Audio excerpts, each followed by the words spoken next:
माँ तू सबसे प्यारी है, माँ तू जग में न्यारी है।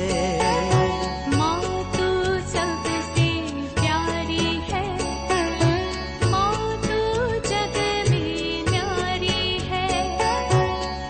अपने आंचल में रखना, अपने आंचल में रखना, हमें वरदानों से भरना। माँ तू सबसे प्यारी है, माँ तू जग में न्यारी है। माँ तू सबसे प्यारी है, माँ तू जग में न्यारी है।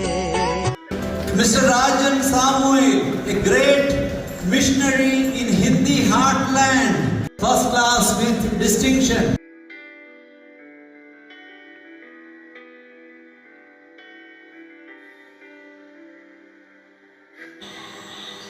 पिता, पुत्र और पवित्र आत्मा के नाम पर आमीन। आप सबों को जय यीशु। मेरे पास काफ़ी टाइम से और बार बार कई लोगों के द्वारा आग्रह किया ऑर्थोडॉक्स चर्च के विषय में और हमारे पूर्वी कलीसियाएं ये सब कैसे हुआ इसके विषय में थोड़ा क्लास लेने के लिए। और कैथोलिक कलीसिया के अंदर ही 24 कलीसियाएं मिलकर के है, में से एक लैतिनी कलीसिया और बाकी 23 कलीसिया जो है पूर्वी कलीसिया कहते हैं। यह सब कैसे हुआ, विशेषकर ऑर्थोडॉक्स चर्च के विषय में जानने के लिए कई लोग मेरे ख्याल में काफ़ी टाइम से आग्रह करते जा रहे हैं। तो इस समय पर मैं चाहता हूं उसके विषय में आप लोगों को क्लास लेकर के थोड़ा समझाएं। ये एकदम डायरेक्ट ऑर्थोडॉक्स चर्च ऐसा बना, ये अगर बोलूं तो शायद आप लोग कुछ गलत भी सोच सकता है, क्योंकि ये कलीसिया सब कैसे आगे बढ़ा, कैसे बना, इसके पीछे कई कार्य है, कई कारण है, तो उसको भी जानना बहुत जरूरी है। कलीसिया क्या है, कलीसिया क्यों होना चाहिए, क्या कलीसिया के बाहर मुक्ति होता है नहीं होता है, यह सब इससे जुड़ा हुआ बात है। तो आगे आने वाले 2-3 दिन में हम लोग इन बातों पर सीखेंगे। सबसे पहले क्रिस्तीय धर्म का शुरुआत जानने के लिए उत्पत्ति से सोचना पड़ेगा। ईश्वर ने सब कुछ की सृष्टि की और उन सृष्टि वस्तुओं से सबसे बड़ा मनुष्य की सृष्टि की। मनुष्य को एक अलग रूप से उन्हें बुद्धि दिया, विवेक दिया, ईश्वर को जानने का कृपा दिया, ईश्वर का प्रेम में रहने की कृपा मिला और सब सृष्टि के ऊपर उन्हें अधिकारी बनाया। और ईश्वर ने मनुष्य को अपने प्रतिरूप में बनाया, मनुष्य को ईश्वर के समान, अर्थात ईश्वर पवित्र है, मनुष्य को भी पवित्र बनाया। ईश्वर अमर है, मनुष्य को भी इस प्रकार अमरता में सृष्टि किया गया। ईश्वर प्रेम है, उस ईश्वरीय प्रेम का अनुभव करने की कृपा ईश्वर ने मनुष्य को दिया। इस प्रकार नाना प्रकार के गुणों से ईश्वर के प्रेम के कारण ईश्वर ने मनुष्य की सृष्टि किया और उस ईश्वर को जानने का और ईश्वर का प्रेम अनुभव करने का और ईश्वर के साथ वो जुड़े रहे ईश्वर के समान, इसके लिए मनुष्य की सृष्टि किया। लेकिन मनुष्य ने शैतान के वश में पड़ करके उन्हें जो अधिकार मिला था वो सबके ऊपर अधिकारी बना कर रखा हुआ था, लेकिन वो पाप करने के कारण पाप का गुलाम बन गया। जो कोई पाप करता है पाप का गुलाम बनता है, अर्थात शैतान के गुलामी अभी मालिकाना जो अधिकार किसको मिल गया? शैतान को मिले। इसलिए ईसा मसीह के पास आकर के शैतान ने आग्रह किया, मेरे सामने दंडवत करो तो तुम्हें ये सब दे दूंगा। देखो, शैतान के पास इसलिए सब अधिकार, ये सब कुछ पहुंचा, मनुष्य पाप कर शैतान का गुलाम बन गया। ईश्वर ने मनुष्य को ईश्वर के समान बनाया था, ईश्वर के समान सब कुछ दे करके अमर बनाया था, लेकिन मनुष्य का पाप ने उसे मृत्यु मिलना शुरू किया। पाप का वेदन मृत्यु है। जब मनुष्य को पाप का वो परिणाम, दंड ईश्वर ने नहीं दिया, बल्कि वो पाप स्वयं उसका परिणाम दिखाता है। वो परिणाम दर्दनाक है, जिसे हम दंड कहते हैं। जब पाप का परिणाम दंड वो भुगत रहा था, तब ईश्वर की ओर देख करके वो रोना शुरू किया, पश्चाताप करना शुरू किया। ईश्वर दयालु है, करुणामय ईश्वर है, इसलिए उन पर दया कर फिर से उनको आशीष देता है। जब आशीष कृपा मनुष्य को मिलता है, तब फिर से मनुष्य पाप करता है, फिर परिणाम दंड मिल रहा है, फिर रो रहा है, फिर ईश्वर करुणा दिखा रहा है, उन्हें उस पाप से बचाने का कार्य कर रहा है। यही सिलसिला हम लोगों को बाइबल के शुरुआत में उत्पत्ति ग्रंथ में मिलता है। इसके बाद ईश्वर ने एक व्यक्ति को चुनता है, हमारे पूर्वोदय अब्राहम, इसहाक, याकूब, और याकूब के द्वारा 12 वंश इसराइल को ईश्वर ने निजी प्रजा के रूप में चुनता हुआ निर्गमन ग्रंथ अध्याय 19 में हम लोग देखते हैं। तो इस प्रकार ईश्वर मनुष्य के साथ अपना प्रेम प्रकट करते हुए ईश्वर के साथ जुड़े रहने के लिए ईश्वर स्वयं चाहता है, लेकिन मनुष्य ईश्वर की आज्ञाओं का उल्लंघन करना, ईश्वर से दूर जाना, इस प्रकार पाप करना, पाप का दंड भुगतना।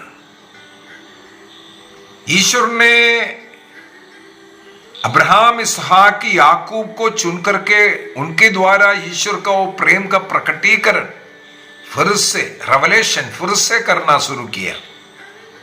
मनुष्य अपने आप में सुधारे,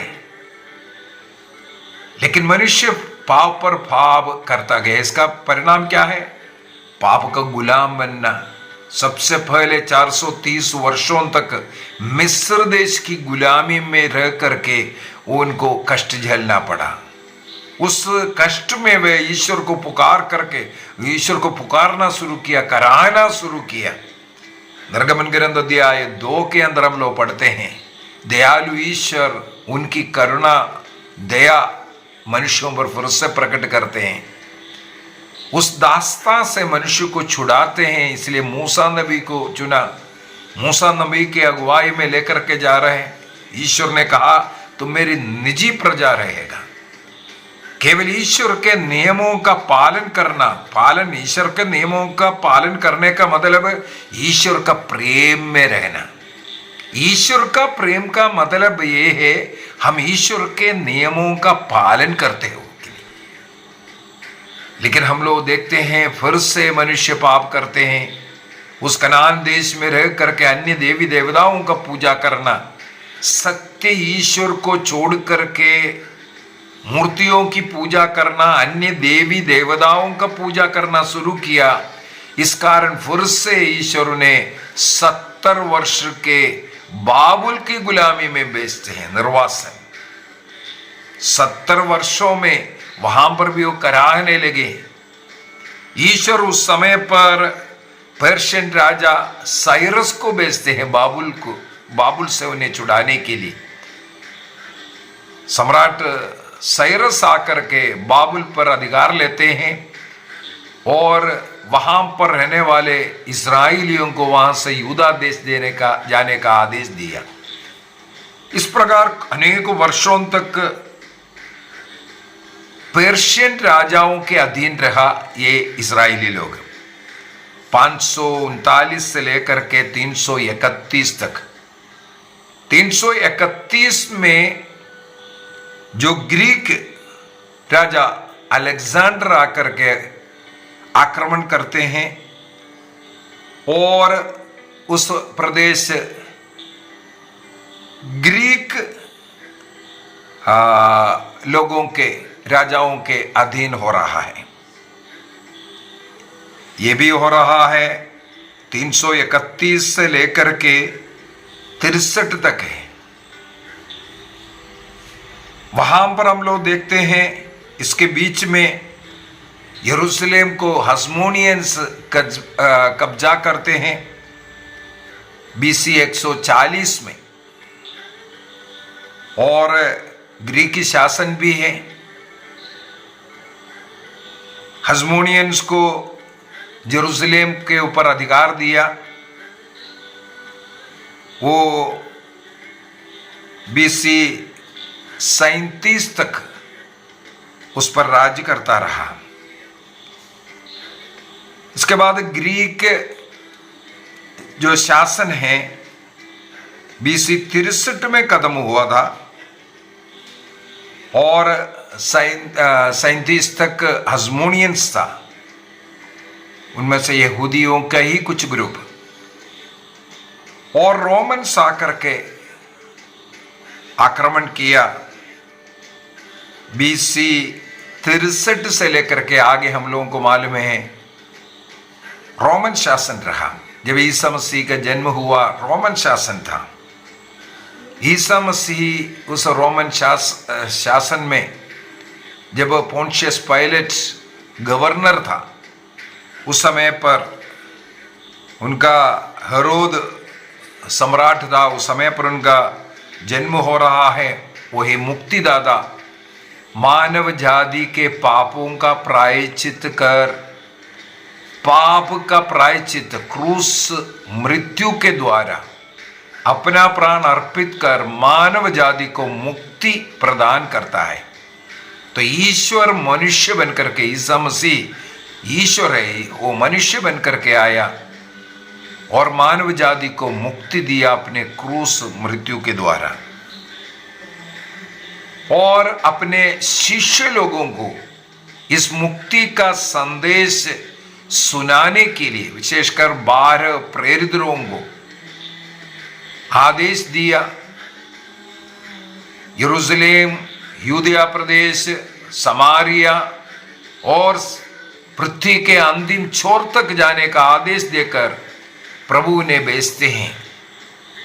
क्रिस्त के द्वारा मुक्ति, स्वर्ग राज्य, ईश्वर के साथ मेल संभव है इस संदेश को सुनाने के लिए।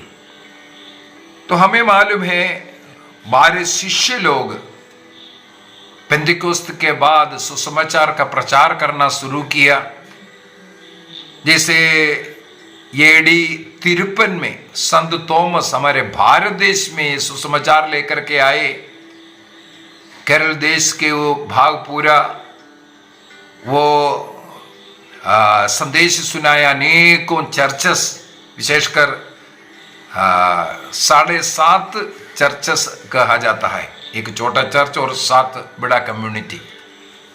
इसके बाद 20 वर्षों के बाद AD 73 में मैलापुर में उनका शहादत होता हुआ। इसी प्रकार अन्य शिष्य लोग भी जगह जगह गए, सुसमाचार का प्रचार करना शुरू किया। सबसे पहले यरूशलेम में, इसके बाद यूदा के अन्य देशों में, पड़ोसी देश समारिया में, और यहूदियों को और गैर यहूदियों को सब संदेश सुनाया गया। और लास्ट में हमें मालूम है पेत्रुस और पौलुस और रोम पहुंचते। उस जमाने में रोम को पृथ्वी का अंतिम छोर कहते हैं, इसलिए पृथ्वी के अंतिम छोर तक संदेश पहुंचाता हुआ। तो क्रिस्त के ये शुभ संदेश, ये मुक्ति का संदेश जब सुनाना शुरू किया, अनेकों लोग क्रिस्त में विश्वास कर क्रिस्तीय बनना शुरू किया। तो सबसे पहले यहूदी लोग उसका विरोध करने लगे, क्रिस्तियों के ऊपर अत्याचार करने लगे। और रोमा साम्राज्य के अंदर उत्पीड़न शुरू हुआ। विशेष रूप से नीरो जो सम्राट बना था, नीरो का राज्यकाल था एडी 54 से लेकर के 68 तक। सबसे पहले क्रिश्चियों को मार डालने का कार्य, उनके ऊपर अत्याचार करने का एक सम्राट के द्वारा जो शुरू किया, यही नीरो था। इसके बाद हमें मालूम है, चाहे डोमिशियन हो, ट्राजन हो, मैक्सिमस हो, वलेरियन हो, डायोक्लिशियन हो, अनेकों 10-12 सम्राट लोग क्रिश्चियों के ऊपर बहुत ज्यादा आक्रमण किया। उनमें सबसे ज्यादा आक्रमण करने वाले, मार डालने वाले व्यक्ति था डायोक्लिशियन, जो एडी 284 से 284 से लेकर के 305 तक शासन किया था। सबसे ज्यादा क्रिश्चियों के ऊपर अत्याचार करने वाले, क्रिश्चियों को भिन्न भिन्न तरीके से सताया जाता था, मार डाला जाता था, इवन जंगली जानवरों के सामने डाल करके देता था।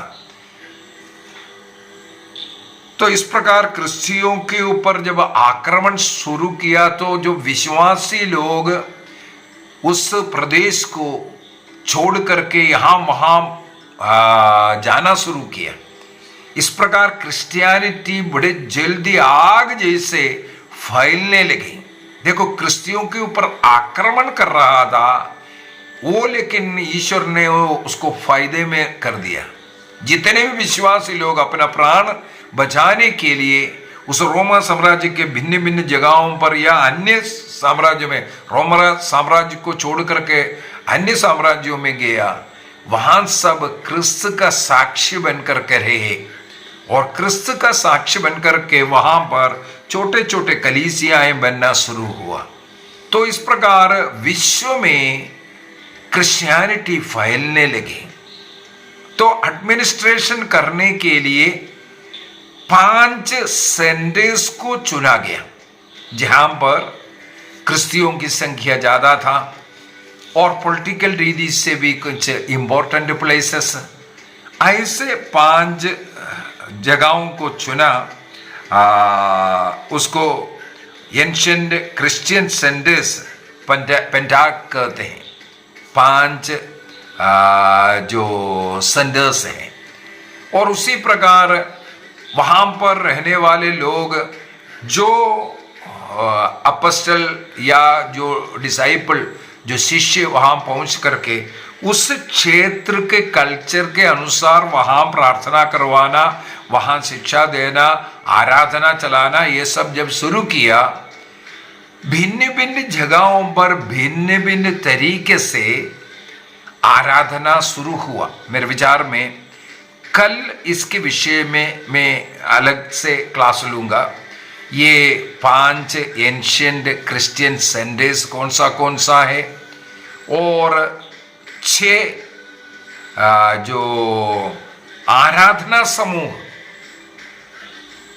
ये कौन सा है, उनके आराधना में डिफरेंस क्या है, कहां से आराधना रीति शुरू हुआ, ये सब अलग से हम लोग सीखेंगे। आज विशेष रूप से ये जो क्रिश्चियनिटी का शुरुआत किस प्रकार शुरू हुआ, ईसा मसीह ने शिष्यों को भेजते हैं, शिष्य लोग जा करके प्रभु ईसा मसीह से जो बातें सुना और प्रभु में जो देखा, और प्रभु ईसा मसीह मुक्तिदाता है। यदि मनुष्य को मुक्ति चाहिए तो क्रिस्त में विश्वास करना जरूरी है। इस संदेश को दुनिया को सुनाया। इस प्रकार दुनिया में क्रिस्त में विश्वास करने वालों की संख्या और क्रिस्त में विश्वास कर मुक्ति प्राप्त करने वालों की संख्या दिन पर दिन बढ़ता गया, क्योंकि ये मनुष्य का काम नहीं है, शिष्यों का काम नहीं, ये ईश्वर का ही काम था। क्योंकि ईश्वर चाहता है मनुष्य मुक्ति प्राप्त करे, वह ईश्वर के समान बने रहे और ईश्वर के समान रह करके ईश्वर का प्यार का अनुभव करे, शांति का अनुभव करे। तो ईश्वर का इच्छा था वो पवित्र आत्मा की सहायता से मनुष्यों के द्वारा किया गया, मनुष्यों के बीच में जो कोई क्रिस्त में विश्वास करता है उन्हें मुक्ति मिलता है, उन्हें स्वर्ग राज्य मिलता है, उन्हें उस ईश्वर का अनुभव मिलता है। तो यही संदेश सुनाना शुरू किया। क्रिस्त में विश्वास करने वालों का समुदाय जगह जगह बनता गया, जैसे हम लोग प्रेरित चरित्र में पढ़ते हैं। और इन दिनों में हम लोग बाइबल कोर्स के अंदर भी प्रेरित चरित्र शुरू किया।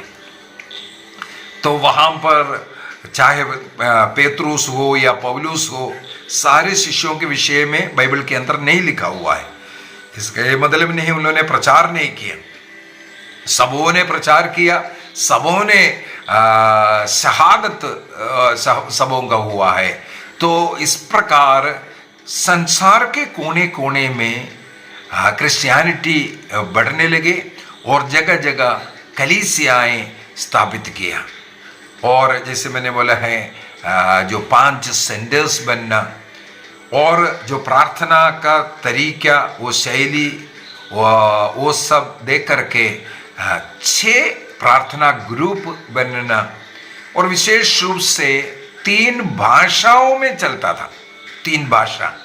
सबसे पहले जो वेस्टर्न जगहों पर, रोम के वेस्ट की ओर अगर देखें, वहाँ पर लैतिनी भाषा में और वहाँ के संस्कृति के अनुसार वहाँ का आराधना सब चलता था।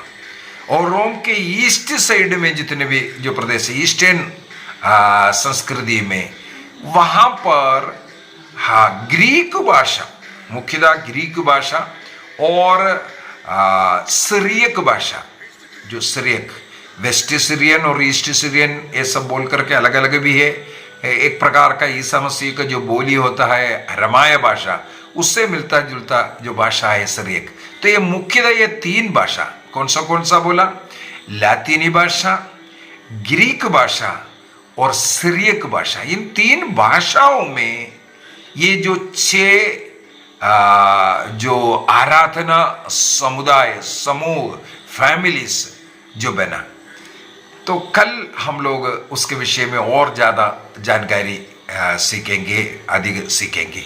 प्रभु हम सबों को आशीष दे, कृपा दे। पिता, पुत्र और पवित्र आत्मा के नाम पर आमीन। आप सबों को जय यीशु।